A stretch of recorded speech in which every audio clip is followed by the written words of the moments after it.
अस्सलामु अलैकुम वरहमतुल्लाहि वबरकातुह। उम्मीद करता हूँ कि आप लोग खैरियत से होंगे। इस वक्त का जो हमारे मुल्क में जो माहौल चल रहा है, किस कदर लोग अपनी कुर्सियाँ बचाने के लिए, किस कदर लोग उस कुर्सी पर कायम रहने के लिए एक दूसरे को नफ़रत की आग में झोंक दे रहे हैं। बिना कुछ सोचे समझे लाखों करोड़ों की संख्या में लोग आग में कूद रहे हैं। हालांकि उनको मालूम है कि ये देश इन सारी चीज़ों से आगे नहीं बढ़ेगा। देश अगर आगे बढ़ेगा तो डेवलपमेंट से आगे बढ़ेगा, देश अगर आगे बढ़ेगा तो एजुकेशन से आगे बढ़ेगा, देश अगर आगे बढ़ेगा तो वो हमारा इंफ्रास्ट्रक्चर मजबूत होगा, उससे आगे बढ़ेगा। इन लोगों को ये सारी चीज़ें पता है, लेकिन फिर भी ये लोग नफ़रत की आंधी में इस कदर झोंके जा रहे हैं कि इन लोगों को इन सारी चीज़ों की फिक्र छोड़ करके ये लोग सिर्फ अपने धर्म के ठेकेदार बनने के लिए ये लोग इस जलती हुई आग में कूदे जा रहे हैं। अभी संभल का मामला ठंडा नहीं हुआ था, फिर उसी के जस्ट बाद में मऊ वाला मामला हो गया, फिर होली और जुमा को लेकर के मामला हुआ, और अभी कल की बात है कि नागपुर में इस कदर इतना बड़ा बवाल हुआ कि वहाँ के कई सारे पुलिसकर्मियों को चोट लगी, कुल्हाड़ी लेकर के पुलिस वालों को दौड़ाया गया। इसी हिंदुस्तान की कल्पना की थी हमारे बुजुर्गों ने। इसी हिंदुस्तान के अंदर में एक जगह हिंदू मुसलमान रह करके सारा काम अपना निकालते थे। आज उसी हिंदुस्तान के अंदर में उसी जगह पर ना एक हिंदू साथ में रह सकता है, ना एक मुस्लिम साथ में रह सकता है। हिंदुस्तान के अंदर में छोटा से छोटा कोई मामला अगर होता है तो वो सिर्फ और सिर्फ मुसलमानों के सर थोपा जाता है। वो सारा का सारा मामला मुसलमानों के सर थोपा जाता है। अगर उसमें उसकी 1% भी गलती हो, 99% अगर किसी और की गलती हो तो वो 99% गलतियां इन पे आ जाती है, वो 1% इनसे हट के उन पे चली जाती है। संभल का मामला था, उसमें भी वैसे ही हुआ।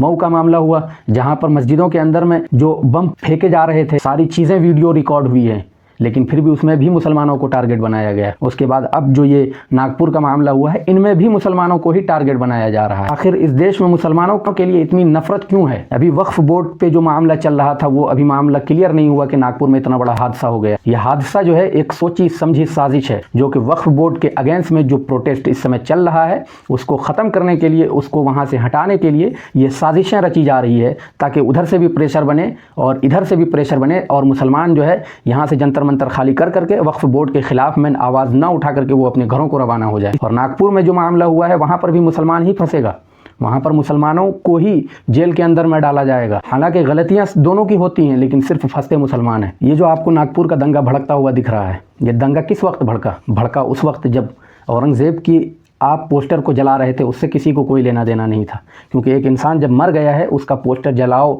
चाहे आप कुछ भी करो, उससे किसी को कोई लेना देना नहीं है। लेकिन जब उस कपड़े को जलाया गया जिसमें कुरान की आयत लिखी हुई थी, तब उसके बाद में दंगा भड़का है।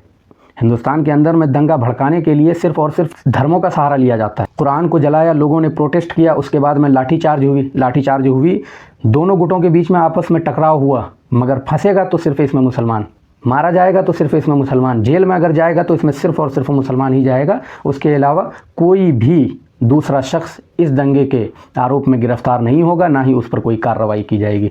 लेकिन मुसलमान अगर है तो उसके ऊपर कार्रवाई भी होगी, उसके ऊपर FIR भी होगा, उसको जेल में भी डाला जाएगा। मुसलमानों के लिए इन लोगों के दिलों में इतनी नफरत भर दी गई है, इन लोगों ने अपनी सत्ता बचाने के लिए लोगों के दिलों में इतनी नफरत भर दिया है कि एक दूसरे को देखना पसंद नहीं करते हैं, एक दूसरे के साथ में बैठना पसंद नहीं करते हैं। अगर ऐसा ही चलता रहा तो लोग आपस में लड़ के कट के मर जाएंगे। हुकूमत करने वाले एक दूसरे पर यूं ही हुकूमत करते हुए रहेंगे, और उसके बाद में सिर्फ और सिर्फ देश का नाम बाकी रह जाएगा, बाकी उनके काम से कुछ भी नहीं पहचाना जाएगा।